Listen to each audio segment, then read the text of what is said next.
Okay. Hello, everyone. Welcome to the panel for today. Just a quick introduction about myself and my partner here, Anna.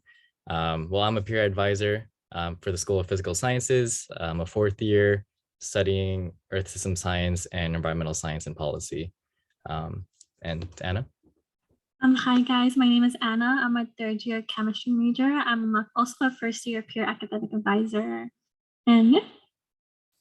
Cool. So I just want to take this opportunity to thank all the students for taking this time to come to this panel to receive some professional advice, but also thank you to our panelists for taking time out of their day to speak to us as students and to give us some more advice about the professional industry.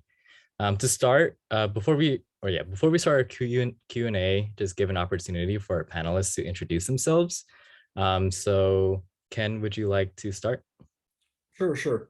So my name is Ken Hayes. I've been involved in the physical sciences mentoring program for a couple of decades. I have a bachelor's, a master's, and a PhD, all from UC Irvine in mathematics and physics, and condensed matter physics, respectively. Then I spent a number of years working in aerospace, the bulk of it at Boeing and what had been Rockwell when Boeing purchased it. And I retired back in 2017. So it's been a lot of fun. Awesome, thank you. Neil?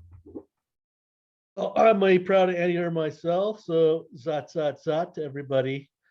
I actually have degrees in computer science, mathematics, and political science, as well as my MBA. I actually started my career as a management consultant working with Fortune 500 companies on new product development and business strategy. And well, I've had quite the eclectic career, as I was asked to actually join the original IBM Watson team back in the day and do the Jeopardy challenge. And so I've helped actually pioneer the whole AI wave that we're actually in today. So I wear a couple of different hats. So one, I do teach part-time at UCI, but actually in the business school and the law school. Don't ask me about the law school, I'm not a lawyer, and of course I go to law school, but do a lot of work on the future of work. And I actually serve as the United Nations AI advisor, and I actually help them create and launch the AI for Good initiative, where we're using AI for the Sustainable Development Goals. So if you're not familiar with those are 17 goals for a better world, like zero hunger, access to justice, good health. I won't bore you with all 17, but it's been quite a ride, and I'm looking forward to sharing and helping everyone on their journeys. Awesome, thank you. And Russ? My name is Russ Lipeles. I retired from Aerospace Corporation last September after over 40 years working there. I started off as a, like most people in the technical area, as a member of the technical staff. Later on, I had more senior roles as a senior project engineer, senior scientist, and kind of mid-career, I was a associate director of the material science department, which fits right in with chemistry and physics. I have a bachelor's in chemistry and physics from UCI and a doctorate in chemistry, specializing in physical chemistry from UCLA. One interesting fact is that other than professionally working at aerospace for my entire career, I did have a 9-month postdoc between aerospace and USC. And I tried not to step foot on the USC campus since I was from UCLA. And Awesome. I've been in the mentoring program just a couple years fewer than Ken has been. Thank you for taking the time to introduce yourselves. At this time, we're going to open the questions up to students. Students, if you want to unmute yourself or type in the chat, feel free to do so. If not, we do have some questions that were submitted earlier today. So yeah, anyone has any questions, feel free to mute yourselves.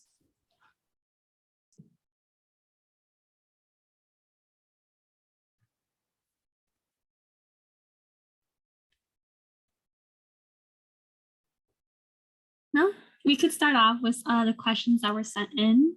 If you guys do have any questions along the way, please feel free to unmute yourselves. But the first question I have to any panelists that would like to answer, what advice do you guys have as into how to get into a lab assistant at UCI after graduation as an international student?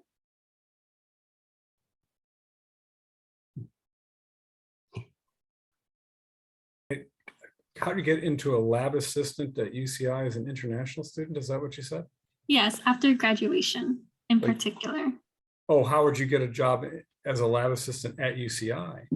Mhm. Oh, that's a good question. I don't know how you get hired at UCI per se, except in general, you want to work with that professor as much as you can beforehand if you have a particular lab. If you can do an internship in the lab or something like that, generally speaking, people like to hire people they know will work out. So if you get the experience of working in this person's lab in some small way before you try to get hired, they'll already know you. You already know if you like the environment, and it can be a very natural thing. If you just sort of apply cold, it's pretty tough, right? I mean, I'll chime in. I totally agree with Ken. And when I was actually an undergrad, I actually did do some research work. So it's real important that you actually, one, get to obviously know the professor in the lab and what they're doing, but show genuine interest in the actual research work, which means you should be able to do your homework on what they're doing and be able to talk about the topics and some of the concepts. And these days in the social media age, either be following not necessarily the professor like that, but following some of the researcher that area of industry, and the liking, commenting, or even posting. Because these days, a lot of labs are looking to see how serious the lab assistants are about the work, and that's a great way to show that. And it depends too upon what your career goal is. You know, if your career goal is to work in a lab, maybe eventually get a PhD, certainly starting your career in the lab at UCI will be an important part of your 4 or so years there, getting that experience. Awesome. Thank you for great advice. Great advice just to really be involved in research at overall, and also just getting to know professors, especially if you want to be a lab assistant at UCI. Thank you for the answers. We have a second question that was sent in, and it's just starting to learn code. I plan to stay for another year and become a data scientist. What should I do to be a competitive applicant during the job season? Well, for data science, there's not much competition. There's a huge shortage across the board. So I think you'll do all right. But if you want to differentiate yourself from other candidates, you have to show that you've done things that most people normally don't do. So you have to do more than classes, projects, on the side, clubs, all these things are very helpful. But one area of great need is actually nonprofits. And that's actually a great way to get a little bit of hands-on experience. And so employers love that because it shows you've done something in the real world. You've learned how to work in that environment, it's a nonprofit, and you get the double bonus of that you're doing something in terms of community service and give back. So I would definitely look for those opportunities that go beyond the normal curriculum to stand out from the crowd.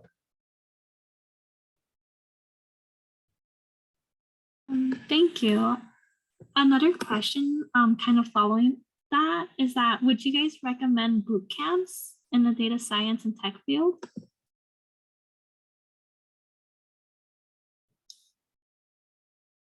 I'll jump in again. I don't want to dominate the conversation, but absolutely, that's a great way to get some hands-on experience.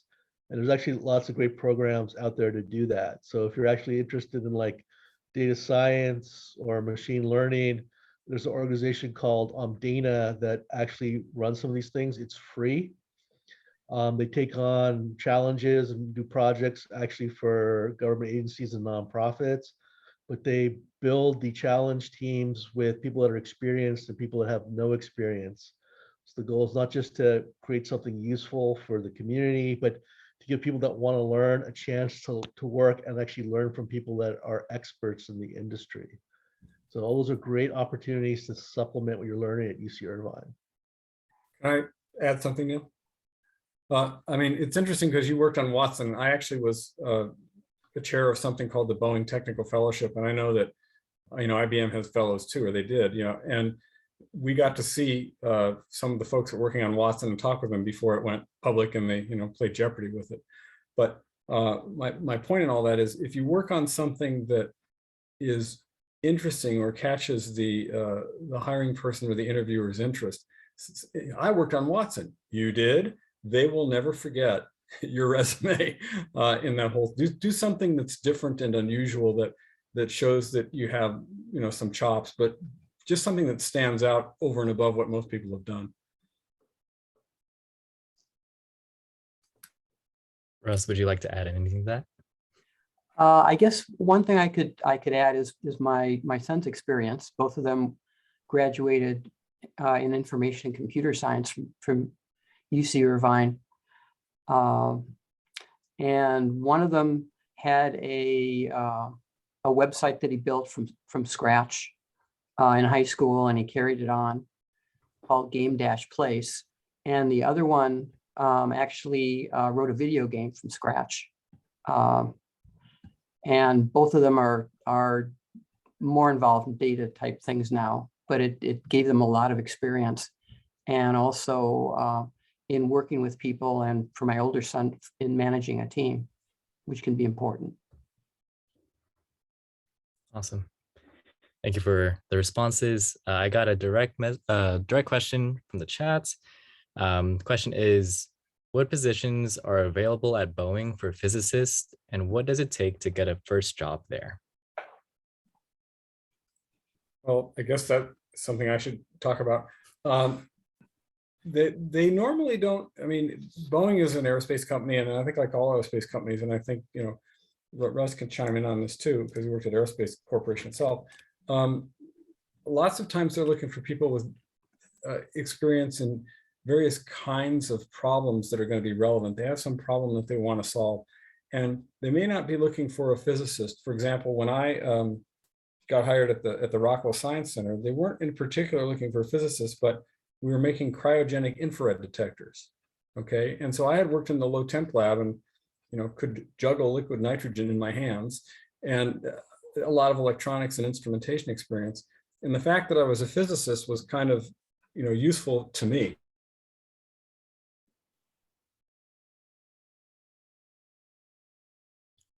I believe Ken may have cut out. Let's give him some time. To look at what you can actually bring to the party, if you, what you actually have that's relevant. If you get a good HR person looking at it, they'll see what your experience is and what's relevant. So I would say, find something relevant, find an internship. Again, the same comment as with trying to get a position in the lab. See if you can get to know some of the people there in advance. And then when an offer comes along, you see something on one of these websites that says there's a position, just go for it. There are good positions for physicists in Southern California, in El Segundo at the satellite factory. There are some in Huntington Beach, although Huntington Beach is downsized pretty significantly. There are actually some also in Seal Beach at the commercial side. And there's quite a bit going on between space exploration and all kinds of different systems for satellites and other things you can't even talk about undersea vehicles and things like that. So a lot going on, a lot of different things. If I can kind of broaden that out a little bit, the Aerospace Corporation basically helps the Air Force manage their space programs. And in terms of somebody coming out of a science or computer background from Irvine, there are jobs in engineering, in particular for physicists and chemists. There are jobs in the laboratories. And in fact, they specifically target trying to hire what they call fresh outs, people who either have a bachelor's degree, just just got a fresh bachelor's degree or people who just got a fresh PhD. So basically, you just have to keep your eyes open. You have to apply when recruiters come. That's a good opportunity. When there are career events at various schools, that's also a chance to get your resume in other than just online. And thank you, Russ. And just as one further aside, I mean, don't get too hung up on, again, the name of the title of the person that's going to be hired. I was once, this is way above entry level, I was once the chief scientist of the Anaheim site at Rockwell. Okay, we had 4,000 or 5,000 employees at the time, and I was chief scientist. But every other title I've ever had in my 35 years has been an engineering title of some kind, and I've never taken an engineering course in my life. Yeah. Thank you for that. We actually have a question from the audience. So does the audience member want to unmute themselves? Yeah, I actually have a question if that's possible. So my question, or I guess my concern is more so, I'm double majoring with math and physics, and I was kind of on the edge of adding physics as the second major. And I guess my question is, would be, what would you say to someone like me as far as if they should just stick with getting a bachelor's degree, getting a master's, or all the way, to the PhD? Yeah, so I guess that's my question. I'll give you the typical MBA answer. It depends on what you want to do with your career. So truthfully, the PhD, that's really more if you want to get more into the pure research aspect at most companies. If you're looking to do more higher level work, a master's degree can be very useful, right? But there's a little bit of a catch-22 because a lot of companies, when they look at this, right, and you go to get your master's or your PhD, you obviously know things at a much deeper level, but they also look at like you have less work experience than your peers coming out of the bachelor's school or the bachelor's degree. So unfortunately, there's a big difference between theory and practicality. And so it becomes a balance of like, what is it you actually want to do? Do you want to actually do things that are hands-on and like build things, solve things, or do you want to do something that's more on the research side that will lead to things down the road?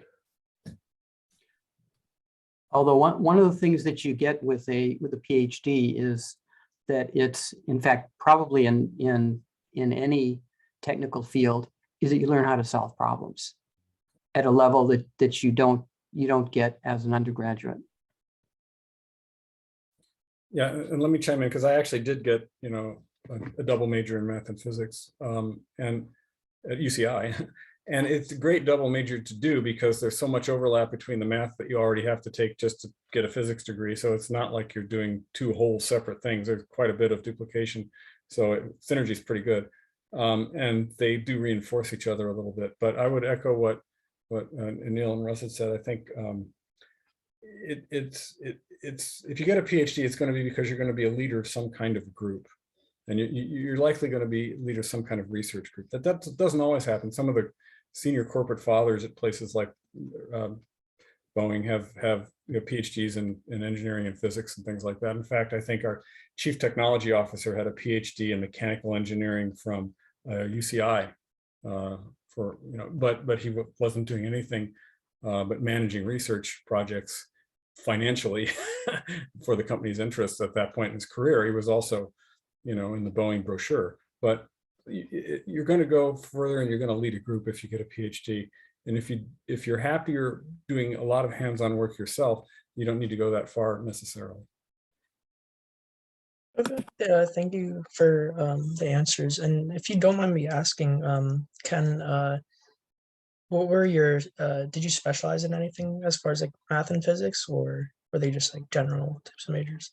Well, in my undergraduate, I just got a degree in, degrees in math and degrees in physics. And I sort of pushed a little bit of the solid state courses because I found that more interesting. I pretty much didn't want to work on an atom smasher. There were a bunch of people, obviously Fred Reines was around. I took E&M from him, and he got the Nobel Prize later on. but particle physics didn't interest me as much as some of these other things. And then in my PhD, I did a concentration in low temperature physics, which is really a solid state physics, condensed matter physics. So you don't need to concentrate as much with a bachelor's degree, and especially if you're doing a double major, there won't be too much of an opportunity to do that because you're going to have a pretty full plate just getting all of the courses that you need to satisfy the math requirements and the physics requirements. There's some latitude, but not as much as if you're only doing one. The specialization more can come later. Right. Okay. Thank you guys very much. Thank you. So kind of going on a similar topic, what advice would you give your college self knowing what you know now?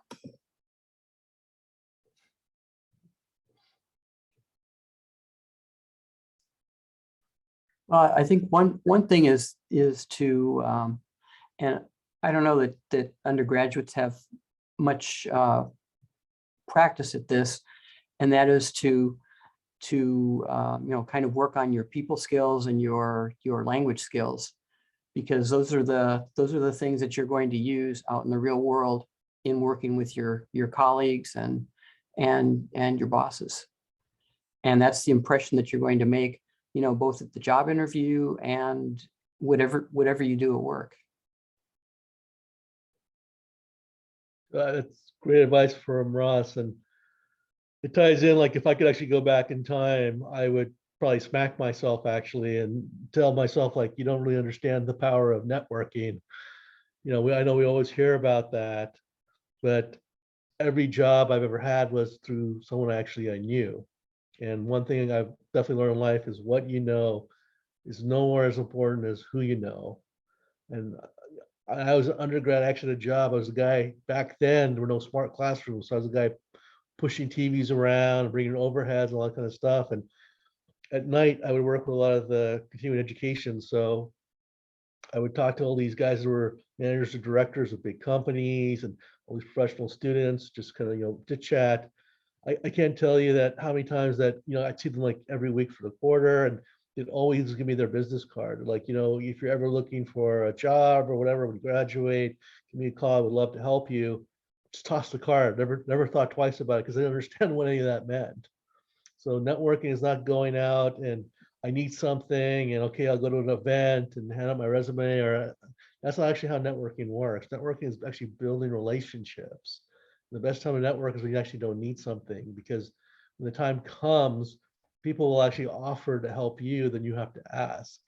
And that's something I really didn't understand. I actually threw away probably a really good network as a college student because I just didn't even know. Yeah, I echo that. I mean, in any job, you have to find good reasons to like the people around you, because then that's, first of all, that's where you're going to spend most of your life, is at your job, right? And so you might as well enjoy the environment and enjoy the people. And then once you are friends with people, when you ask somebody for help or they ask you for help, it seems very natural, and it's just an extension of your relationship. And that's how networks grow. I mean, people genuinely like each other, and it comes from working side by side and treating each other well. So always do your very best job to ask for help if you need help, and to offer the best help you can when somebody asks, and be a nice person about it.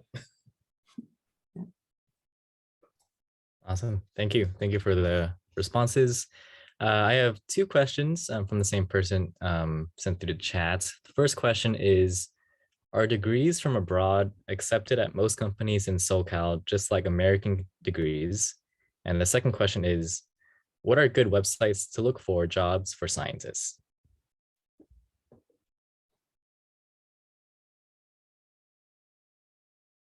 Well, that's kind of a tough one, being a hiring manager for a while. And if you're in national security space, of course, you need somebody who's a US citizen. So that kind of trumps everything.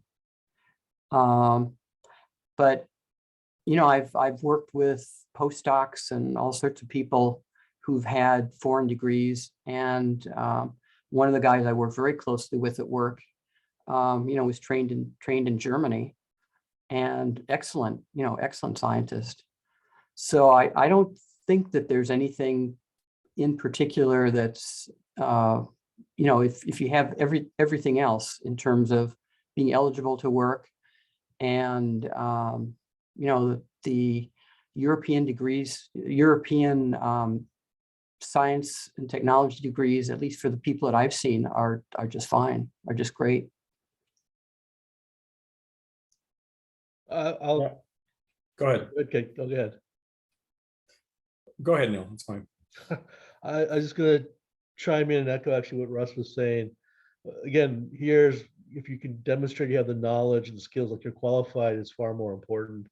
I think the honest truth is 85–90% of the jobs out there where you got your degree isn't as important. There's some where you are required to be a citizen, actually some where you're required to be a California resident.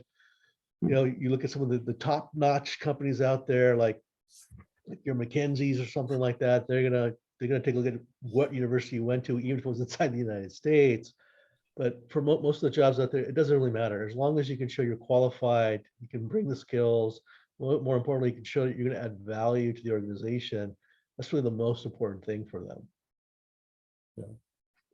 Yeah, I think again that for aerospace, the other things like that, the U.S. citizen / resident thing is a big deal. For other things, not so much. But I don't think there's a whole lot of emphasis on where the degree came from as far as country. I mean, there's students from KAIST, the Korean Institute of Technology. They're very good. I mean, and nobody, oh no, that's not a U.S. Nobody cares. I mean, it's just can they do the work and what kind of people are they?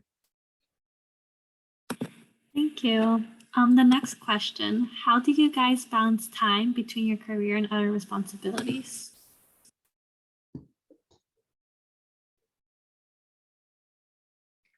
Well, through planning and schedule. and taking off when you need to. That's important.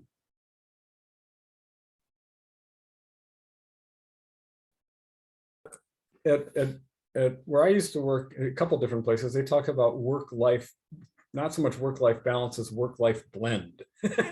And I've told my boss at various points in my life, I need to go do something with my family this afternoon. Is that okay? I promise I'll get my work done and come in later. Yeah, that's fine. And on the other hand, I've had my boss completely expect me to have a briefing ready for an important customer at 8 o'clock in the morning, and I didn't get the assignment until 5 o'clock the previous day. I'm definitely working that night, okay?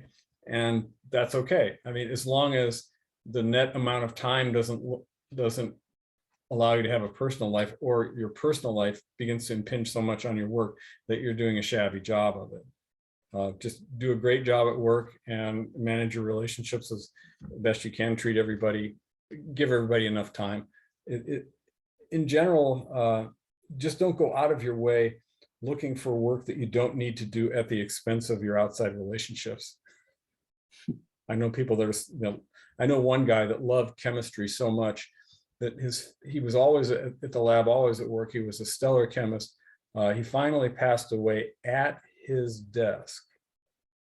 And the only thing his family could say was, he just loved what he did, but they really wanted more of him.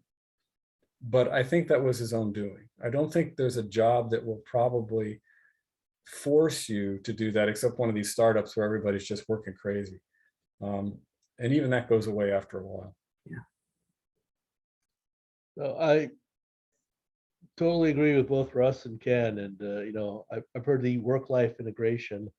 So, the way you balance it is exactly like they say in priorities, but you gotta understand that it's up to you to actually draw the boundaries. Like my first job out of college, they'll give you more, they'll give you more, they'll do more. And if you don't draw that boundary, they'll never stop. And I remember at one point, I realized I was working 80 hours a week for like the last 11, 12 weeks. And I'm like, what am I doing? I don't see my friends, I don't see my family, I'm not really doing anything else.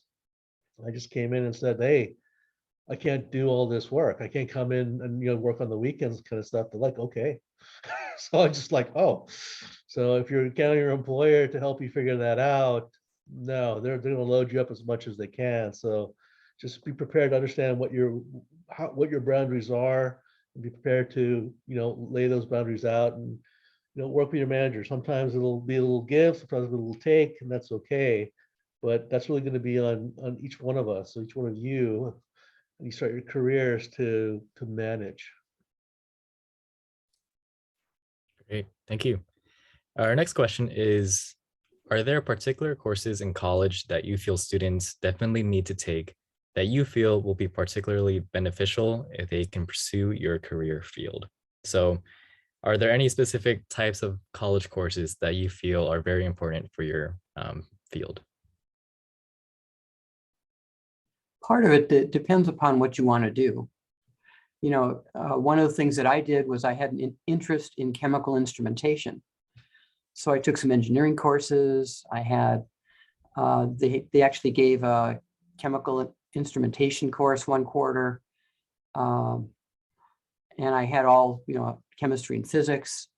And I think the engineering courses kind of helped me to expand into, understanding, what you need to do to get electronics to work, understanding some of the language that one would use in instrumentation. And although I didn't go into chemical instrumentation, it was a very useful background for going into physical chemistry and working on organic chemistry problems, physical chemistry problems, physics problems, optical problems. So, like I say, it's I think a lot of students don't have a plan, and they'll know they have a feeling that maybe they'll know what they want to do when they see it. And sometimes that happens in 4 years, sometimes that doesn't. It's good to sit down and try to think about what you're interested in, and to be a little focused at least. Let me go in a little bit different direction on that question, because I think certainly if you want to get a degree in physics, you're going to have to take what the major requirements are, and that's kind of it. And if you do all that, you're going to have a pretty solid background. I mean, there are things you can take depending on what emphasis you think you might want to go in. But again, there's not as much latitude until you get into the master's and PhD chunks of that. But there's usually at least one slot that you've got to fill with something, breadth requirement, and do something that really interests you that might be different. I remember for that slot, I had taken a course in computability theory, and how Turing machines work, and the unsolvability of the halting problem and Gödel's theorems and all the rest of that. It had absolutely nothing to do with physics, except the intellectual discipline was kind of cool. That was one of my favorite courses. I still think about that course sometimes. And it's turned out to be useful in terms of talking to people who do AI, for example. But I think doing something that excites you will help you understand what excites you. And that's a good thing to understand as you're looking for a career. So I'll chime in with my perspective. I can tell you that the two most useful classes I've ever taken were international negotiations and business communication, and really actually nothing to do with math or computer science. But at the end of the day, your job, no matter what you're doing, is going to involve people. And being able to have some of these soft skills they say is important, because you find as you advance in your career, working with different people, working with difficult people, managing people, all these things are going to be a challenge, especially when you think about everyone has different agendas, mindsets, upbringing, experiences, work styles, all these things. You'll find that I always talk about things in terms of people, process, technology. Process is very mature. We've done amazing things with technology and advancing it and having powerful tools. We still have the people challenge, and that's where a lot of people struggle. When you talk about the future of work, it's getting more and more oriented towards teamwork, collaboration, communication, and those are things that we don't really teach as much as part of our majors, and that's across the board at any university. So there are classes like that even everywhere, including UC Irvine, that if you have an opportunity to take that, I think you'd actually find that extremely useful. And that would also set you apart from a lot of other job candidates that, if you're ever looking, for work, but if you want to be successful in whatever career, focusing on those soft, like people skills are going to be absolutely critical. Some great responses. Thank you again. We had a question earlier that might have been skipped, but the question is, what are good websites to look for jobs for scientists? Also, maybe rewording it is, what advice do you have for job hunting? I'll jump in right away. I wouldn't waste my time with websites unless you're looking at a specific company. The way people get recruited today is through like LinkedIn. So companies actually today, they know that the real talent, the best way to see is they look at, LinkedIn profiles, but they post their jobs on LinkedIn. So if you're not on LinkedIn, you need to get on there. And if you want to be a scientist, you want to be like, you want to do thermonuclear chemistry, you want to do applied physics, they're out looking at you and seeing if you have a LinkedIn profile, if you share your experience, but you're actually part of some of these groups. Are you liking, are you commenting, are you writing posts? Because they're all show how serious you are. So if you really want to find a great job these days, get active on places like LinkedIn. And I think the thing you said about the company's websites is pretty good too. If you, for example, are looking for a position at a company that routinely hires people like regularly, there's always something on their website. You've got to check it every week. Things will come and go, and if you really want a position with that particular place or places like it, check them all the time and apply for anything that looks like, it might be something you're interested in. If you go through, one of these, brokerage firms, websites that collect resumes and send them out to interested parties, companies sometimes look at those, but it's a much tougher sell than applying directly to the company. Thank you. I have this question. Do you guys still have to get training for what you do now?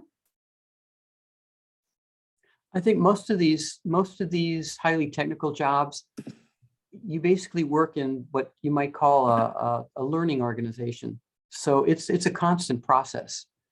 The last book that you open up, well, these days you might not open up a book at all, but anyway, the last thing that you try to learn is not before your graduation. Most of what you learn is after you graduate, and it's continuous.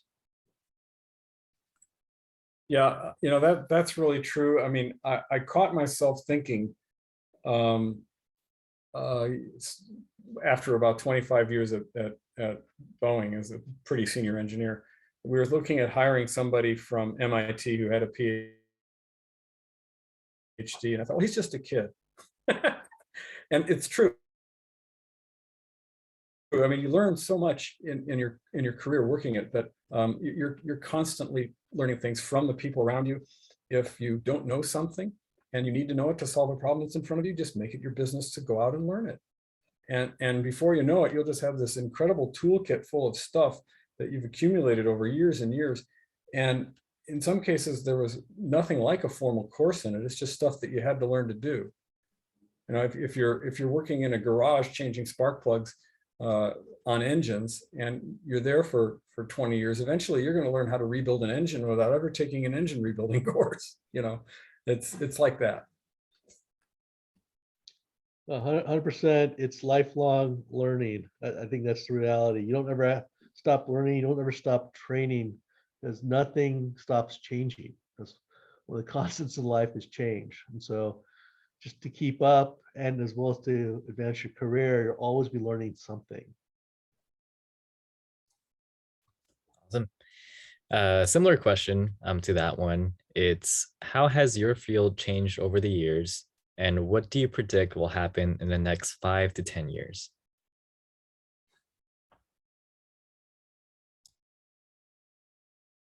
I'll be honest and say I hate the prediction questions, because there's really no way to predict that. You go back 10 years, no one was predicting rideshare or cryptocurrency. And here we are. So that's really, I think, how fast innovation happens. And to be honest, I think change is happening faster and faster. which is why I think it's really important to obviously keep up.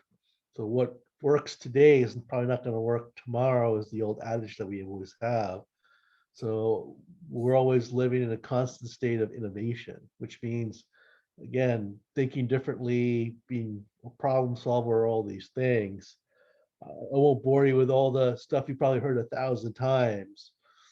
But if you're hoping that you can predict the future, well, the best way to do that is just create yourself. Yeah.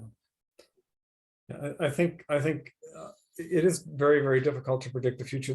There are trends, for example, there's a lot more modeling going on because the ability of computers to handle useful amounts of data to predict what might happen based on just the known laws of physics is much stronger than it was when I was starting out. And things like MathCAD and Mathematica didn't really exist, and now they're everybody's got a copy. So it's kind of the emphasis on some of the instrumentation and the way it works is different and to change. But again, I would echo what Neil said. You cannot predict the future. My favorite example from UCI was Nat Wren, who was a professor there, who worked at the Radio Corporation of America on the first color TV picture tube. And boy, that was a successful invention. Everybody in the world pretty much had a color TV. And by the time he was past mid-career, nobody in the world wanted a color TV. They all wanted flat screens. I mean, he worked on one of the most successful inventions that you could imagine in plasma physics, and it was complete trash by the time his career was not over. So things change pretty fast.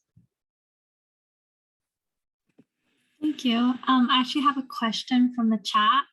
Are there less available internships for recent graduates than for students in their final years of their studies? I just want to check if I understood the question. Is the question that are there less internships for students that are in their final year? For recent graduates than for students in their final year of their studies. If I understand the question correctly, I think that's a true statement, because most companies, if you're a recent grad, they don't want you to be an intern. They're looking for full-time. Most internships are just like a summer program, and it's a way for them to start the recruiting cycle for full-time or college recruitment, as they call it, after you graduate.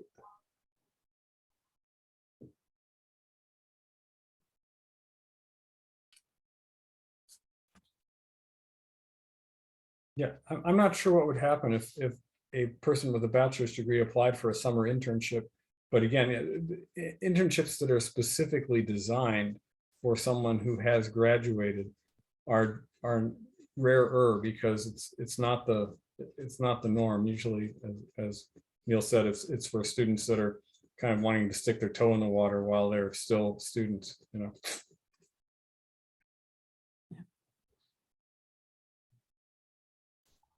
Cool. All right. I have two questions from the chat. First one is, how are metrics like GPA considered in the hiring process, if at all? Well, it used to be that where I worked, supposedly they were somewhat conscious of GPAs. I didn't see it in my hiring or the hiring of the people around me, but I have heard stories where that was true, or at least alleged to be true. They weren't looking for the people in the middle of the class or the lower part of the class. I think it really depends on the company. You'll find more of the top tier companies, like if you look at the top 10% of companies where people really want to work, like your Googles and all that, they definitely do look at your GPA, but that's really part of their screening process and whether they should consider you for an interview more than anything else.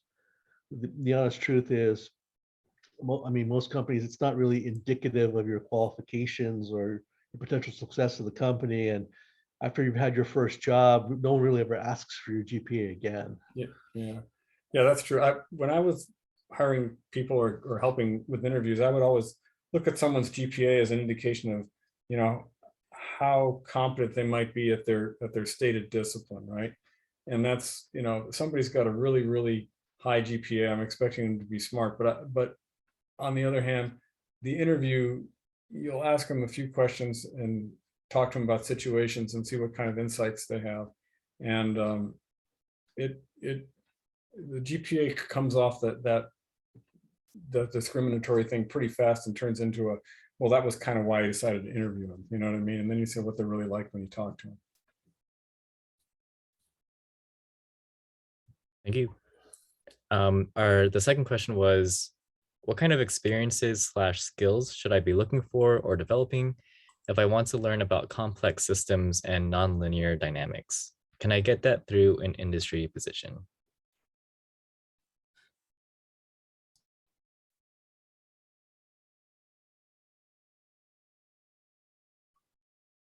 Well, it seems like if you have the, if you're well grounded in what you learned at UCI, and maybe also including a PhD or an advanced degree, I think a lot of these things, as has been previously discussed, you kind of learn as you earn. You kind of learn a lot of things on the job, and I think that's a case where you want to be strategic in the kind of places that you look at as to the kind of skills that you want to develop. But you also have to bring something to the table with respect to what you know.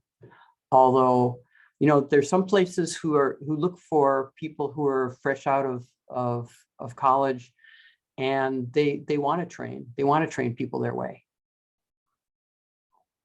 In which case, it's the only thing that's really of good interest is that you're well trained and that you have a curiosity. And part of that multidisciplinary thing does also depend on how you network. In other words, the more different kinds of people that you talk to and hang out with and help with their problems, the more you'll understand a little of their domain space. And after a while, you can actually make contributions in spaces other than what you studied in college. And in some cases, I know people that have moved over completely. I knew one guy I worked with who was an excellent systems analyst for machine code way back when, and he had a bachelor's degree in zoology. How did that happen? Well, he slowly moved over, and this was after he got his degree. So yeah, you can pick up a lot, and it depends on what kind of tasks you're willing to take on and how varied they are, and then you get a better toolbox as a result. I'll just echo what Russ and Ken are saying. That's absolutely spot on. I mean, the truth is like a bachelor's degree, most employers don't really expect you're going to know a whole lot. They expect that you have some foundational conceptual understanding. So if you're talking about like nonlinear dynamic systems, and you go work for like Goldman Sachs, right? They expect you to understand the basic concepts of that, but they know that they'll have to kind of train you up on how this actually gets applied. So you'll get a lot of hands-on experience that way. You can obviously do some stuff beforehand with projects that will help you, but it's, again, they want to see you have the aptitude and the basic knowledge to at least be successful in that kind of role. Thank you. As our time here together is coming to an end, the question that I have is, what is any last minute advice you would give to a college student who's listening right now?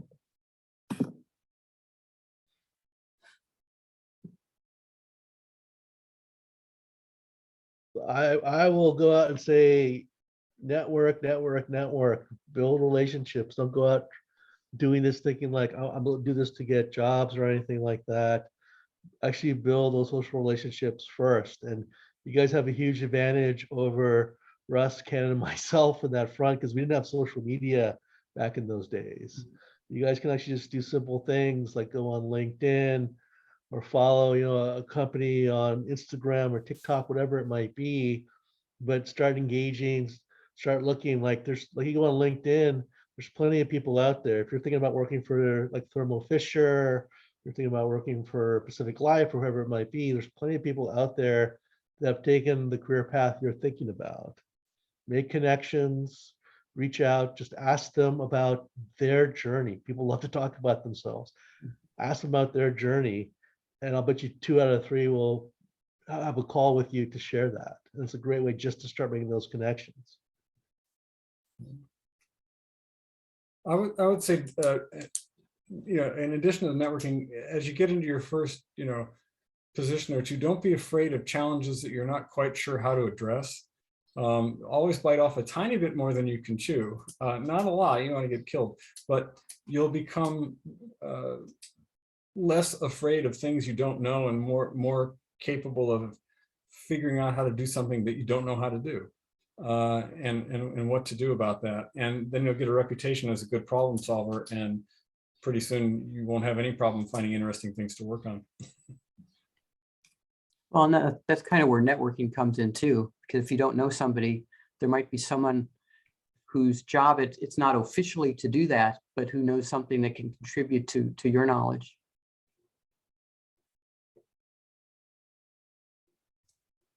Awesome. Russ, do you have any last minute piece of advice you'd like to give as well?